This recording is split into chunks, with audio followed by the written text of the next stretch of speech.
Good morning all of you. You all are well at your home. I hope so ate and followed all the precautions during COVID-19. Here we start chapter 3rd, synthetic fiber and plastic from your science book. In your previous class you have studied about the fibers, how they form, their types, their example. In this chapter we get some more knowledge about the fibers. As we know, the fibers which are obtained by the animals and plants are called natural fiber. For example, cotton, linen and wool. And the fibers which formed by the man, which made by the man, are called artificial or synthetic fiber. In this chapter we describe more about the synthetic fibers. Synthetic fibers are made by human beings in laboratory using chemicals. These are also called polymers. The word polymer is derived from the Greek word poly meaning many and mer meaning unit or its parts. Let's understand this with an example. Here I take example of a necklace. Suppose these are the beads of necklace. When they combine, they form a necklace.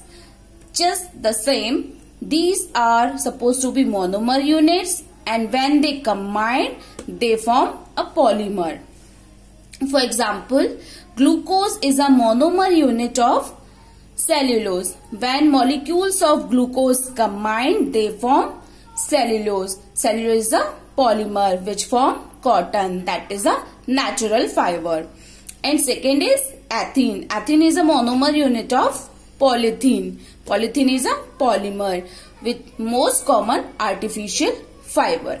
So if we conclude this, what are synthetic fiber?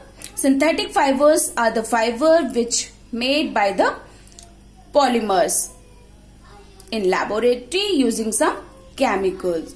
Now, type of synthetic fiber. Before reading its type, we get some advantage of synthetic fiber over natural fiber.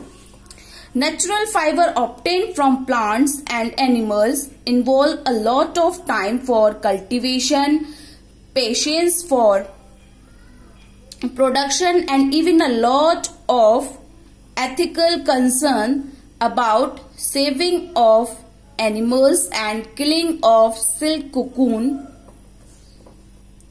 The alternative fibers which are produced in industry to replace the natural fibers are cost effective, easier to produce and have a better quality. Means you can say natural fiber taken lot of time to its cultivation and production. And for a ethical concern means what is right and what is wrong. For making a silk, it's fair to killing a silk cocoon? No, never. So alternative fiber which is produced in industry to replace the natural fiber are cost effective. Cost effective means benefit is more than spend. जितना हम खर्च कर रहे हैं इसको produce करने में, उससे ज्यादा हमें प्रॉफिट होना. Cost effective, easier to produce and have a better quality. The silk fabric is very expensive in great demand. A man made fabric called rayon is similar to silk. Rayon is similar to silk and is obtained from wood pulp that is cheaper than silk. Other synthetic fibers such as nylon and acrylic can be manufactured on a large scale to meet a need of growing population. We know our population is so high, thus it is a good alternative for the production of all these fiber. Thank you class. See you in my next video. Till that, stay at home, be safe.